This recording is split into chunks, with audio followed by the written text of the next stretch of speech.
So ఇలాగా ఏదేమైనా America, China మనకి ఎక్కువగా మనం ఎక్స్‌పోర్ట్ చేసే కంపెనీ. సో దానివల్ల డిస్టర్బ్ అవుతుంది. ఇక హ్మ్. నాలుగవది ఎరా ఆఫ్ ఎక్స్‌పాన్షన్. ఇప్పటివరకు ఏందంటే అమెరికా ఎక్స్‌పాండ్ కావట్ల. అంటే వేరే దేశాల్లోకి చొరబడిపోయేది తక్కువుంది. హ్మ్. ఇతనేం చేస్తున్నాడు, ఆహ్, ఇంతకుముందు ఐసోలేషన్‌లో ఉండాలనేది ఇతని పాలిసీ ఉండేది. ఇప్పుడు ఎక్స్‌పాండ్ అవుదాం అనుకుంటున్నాడు. అందుకనే కెనడాని 51st స్టేట్‌గా నేను కలుపుకుంటున్నాను అంటున్నాడు. డెన్మార్క్ నుంచి గ్రీన్‌లాండ్‌ని లాక్కుందాం అనుకుంటున్నాను అని హ్మ్. చెప్తున్నాడు.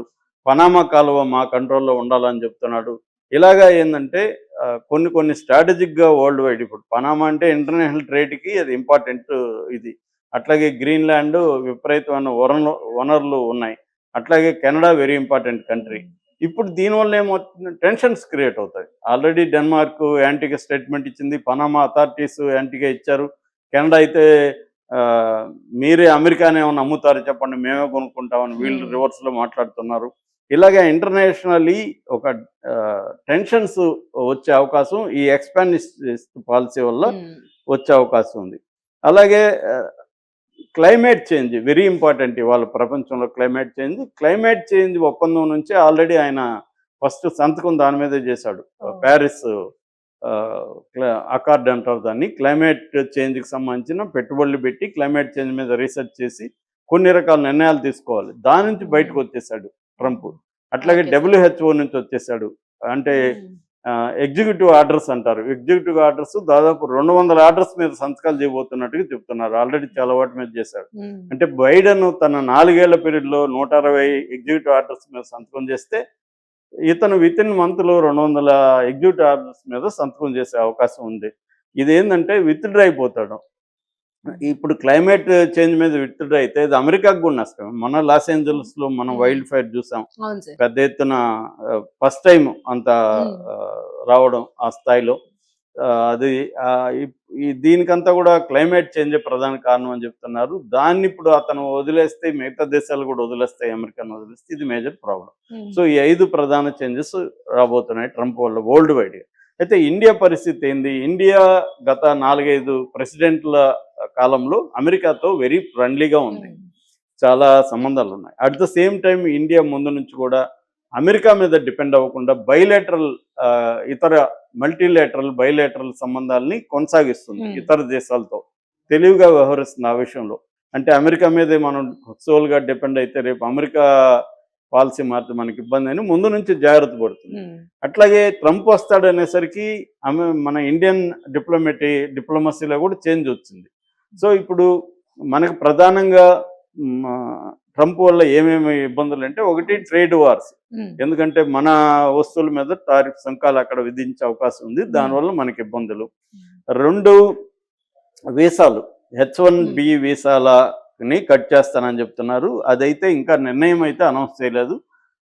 ఈవెన్ ఎలాన్ మస్క్ కూడా ఆ నిర్ణయాన్ని వ్యతిరేకిస్తున్నాడని చెప్తున్నారు. ఎలాన్ మస్క్ మొన్ననే అక్కడ భారతీయ వ్యాపారస్తులతో కూడా సమావేశమయ్యాడు. ఆ రకంగా ట్రంప్‌ని సపోర్ట్ చేసే వాళ్ళలో కూడా ఈ హెచ్-1బీ వీసాలకు హ్మ్. సంబంధించి ఒక క్లారిటీ లేనట్టు కనబడుతుంది. ఏదేమైనా హెచ్-1బీసీలని గాని కట్ చేస్తే ఇండియన్ ఐటీ రంగం, సర్వీస్ సెక్టర్ చాలా పెద్ద ఎత్తున ఇబ్బంది పడే అవకాశం ఉంది. అట్లాగే ఆహ్, గ్రీన్ కార్డ్ విషయంలో కూడా ట్రంప్ కొన్ని నిర్ణయాలు తీసుకుపోతున్నాడు. అక్కడ ఇప్పటివరకు ఏందంటే పేరెంట్స్ అక్కడికెళ్ళి స్థిరపడితే వాళ్ళ పిల్లలకి సిటిజన్‌షిప్ ఇస్తారు. హ్మ్. ఇప్పుడు అలాంటిది కుదరదు. ఎవరో ఒకరు సిటిజన్ అయ్యుంటేనే ఇస్తాము అన్న ఒక రూల్ తేబోతున్నారని చెప్తున్నారు. అట్లాగే ఇల్లీగల్ ఇమ్మిగ్రెంట్స్ కూడా ఆహ్, ఫస్ట్ ప్రయారిటీ అదే ఆయన. నిన్న కూడా స్పీచ్‌లో అదే చెప్పాడు. ఆల్రెడీ డిపోర్టేషన్ స్టార్ట్ చేశారు. అంటే హ్మ్.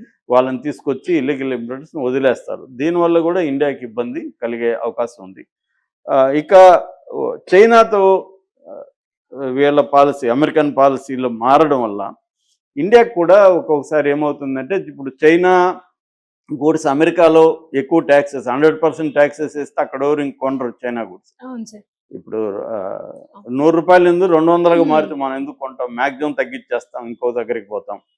సో, అలాగా ఇప్పుడేమవుతుంది, అప్పుడు చైనా ఏం చేస్తుంది, ఇతర దేశాల్లో డంప్ చేస్తుంది. అందులో ఇండియా ఒకటి. ఇండియాలో విపరీతంగా ఇప్పటికే చైనా చైనా గూడ్స్ గూడ్స్. వచ్చేసాయి. ఇప్పుడు దాన్ని ఇంకా డబుల్ డబుల్ చేస్తే దానివల్ల ఇండియన్ ఎకానమీకి హ్మ్. డిస్టర్బెన్స్ వస్తుంది. ఇక్కడ మన డొమెస్టిక్ మ్యానుఫ్యాక్చరింగ్ సెక్టరు ఇబ్బందులకెళ్తుంది. దీన్ని ఎలా ఫేస్ చేయాలనేది ఇప్పుడు ఒక ఛాలెంజ్గా మారే అవకాశం ఉంది.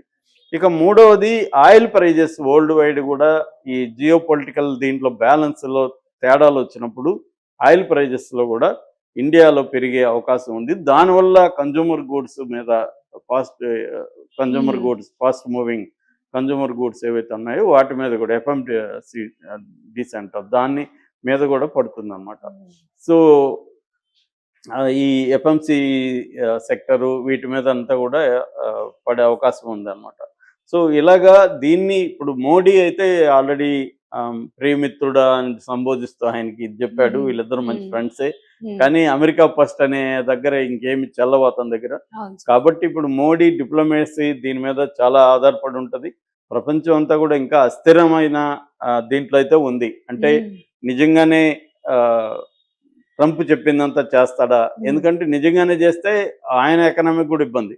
ఒక పక్క ఏమో టారిఫ్స్ పెంచితే దానికి ఆల్టర్నేటివ్ ఉండాలి కదా. ఇప్పుడు మనం ఏదో ఒక వస్తువు కొనుక్కోవాలా, అది 100 రూపాయలది 200 అయింది, వేరేది కొనుక్కోవాలంటే అవైలబుల్గా ఉండాలి కదా. వాళ్ళ నేటివ్ మ్యానుఫ్యాక్చరింగ్ సెక్టర్ డెవలప్ అవడానికి టైం పడుతుంది. సో ఇటువంటి దానివల్ల ఏంటంటే వాళ్ళ కన్జ్యూమర్ దీని మీద కాస్ట్ పెరుగుతుంది.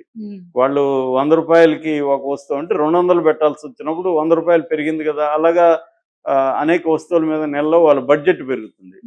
అది ఇన్ఫ్లేషన్కి దారితీస్తుంది.